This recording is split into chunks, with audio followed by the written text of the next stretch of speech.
Assalamualaikum warahmatullahi wabarakatuh.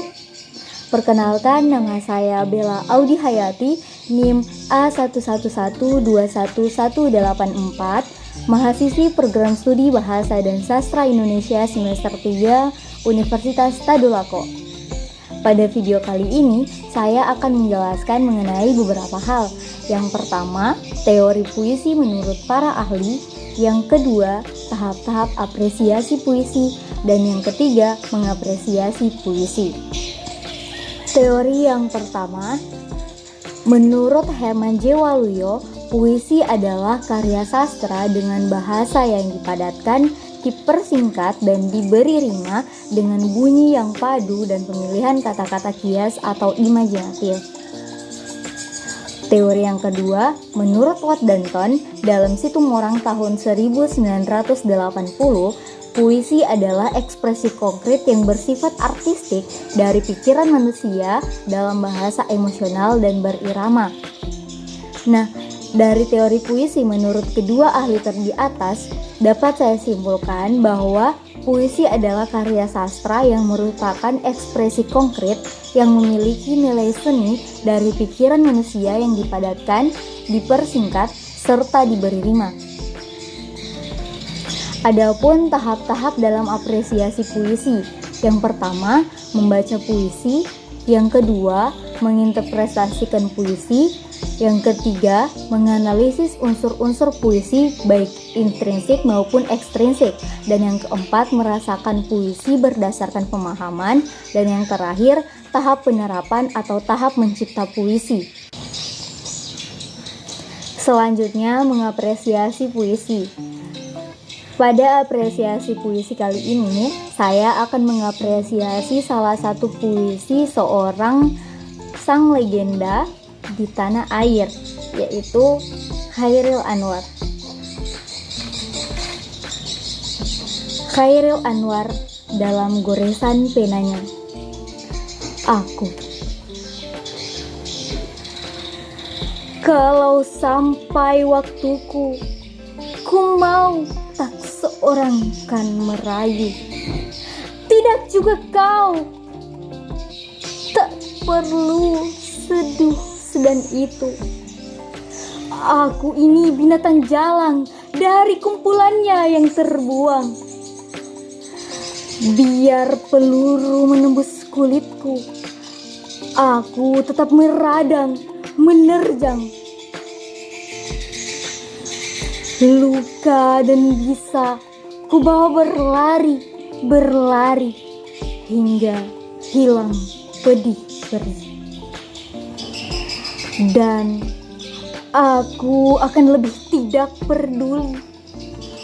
Aku mau hidup 1000 tahun lagi." Dengan membaca dan memahami makna puisi Aku, karya Chairil Anwar, ada banyak hal yang bisa kita pelajari. Yang pertama, puisi ini merupakan wujud kesetiaan dan keteguhan hati atas pilihan kebenaran yang diyakininya. Hal ini tercermin melalui dua kalimat di awal puisi tersebut, yakni, "Kalau sampai waktuku, kut mau tak seorang kan merayu." Yang kedua, keberanian dalam berjuang meskipun banyak resiko yang akan dihadapi, termasuk resiko untuk kehilangan nyawa atau terluka karena senjata musuh. Dan yang ketiga, semangat yang tak pernah padam, sebagaimana yang dinyatakan melalui kalimat, "Aku mau hidup 1000 tahun lagi." Hal tersebut adalah cermin dan betapa semangat Chairil Anwar untuk berjuang tidak ingin dibatasi oleh waktu. Nah, adapun unsur-unsur yang termasuk dalam puisi tersebut, yang pertama, unsur intrinsik. Tema puisi tersebut menggambarkan kegigihan dan semangat perjuangan untuk membebaskan diri dari belenggu penjajahan dan semangat hidup seseorang yang ingin selalu memperjuangkan haknya tanpa merugikan orang lain walaupun banyak rintangan yang ia hadapi. Pada bagian nada dan suasana, dalam puisi tersebut, penulis menggambarkan nada-nada yang berwibawa, tegas, lugas, dan jelas dalam penyampaian puisi ini, karena banyak bait-bait puisi tersebut mengandung kata perjuangan dan menggunakan nada yang syahdu di bait yang terkesan sedikit sedih. Suasana yang terdapat dalam puisi tersebut adalah suasana yang penuh perjuangan, optimis, dan kekuatan emosi yang cukup tinggi, tetapi ada beberapa suasana yang berubah menjadi sedih karena dalam puisi tersebut menceritakan ada beberapa orang yang tak menganggap perjuangannya si tokoh. Untuk majasnya, dalam puisi itu menggunakan majas hiperbola pada kalimat "aku tetap meradang, menerjang". Tapi terdapat juga majas metafora pada kalimat "aku ini binatang jalang". Amanat yang terkandung dalam puisi tersebut yang bisa saya simpulkan adalah manusia harus tegar, kokoh, terus berjuang, pantang mundur meskipun rintangan menghadang. Manusia juga harus berani mengakui keburukan dirinya, tidak hanya menonjolkan kelebihannya saja. Dan yang terakhir, manusia harus mempunyai semangat untuk maju dalam berkarya agar pikiran dan semangatnya itu dapat hidup selama-lamanya. Untuk bagian unsur ekstrinsik, yang pertama biografi pengarang. Chairil Anwar lahir di Medan pada tanggal 22 Juli tahun 1922. Beliau mulai muncul di dunia kesenian pada zaman Jepang. Chairil Anwar seorang yang mencintai tanah air dan bangsanya. Hal ini tampak pada sajak-sajaknya seperti Diponegoro, Karawang Bekasi, Persetujuan dengan Bung Karno, dan lain-lain. Adapun hubungan karya sastra dengan kondisi sosial masyarakat pada saat karya sastra lahir, yakni Sajak Aku Ini, banyak dipengaruhi oleh kondisi sosial masyarakat pada zaman itu. Bahkan, sebagai akibat dari lahirnya Sajak Aku Ini, Chairil Anwar ditangkap dan dipenjara oleh Kompetai Jepang. Hal ini karena sajaknya terkesan membangkang terhadap pemerintahan Jepang. Dalam puisi yang berjudul Aku Ini karya Chairil Anwar, saya dapat juga memahami bahwa manusia itu adalah makhluk yang tak pernah lepas dari salah. Oleh karena itu, janganlah memandang seseorang dari baik buruknya saja, karena kedua hal itu pasti akan ditemui dalam setiap manusia.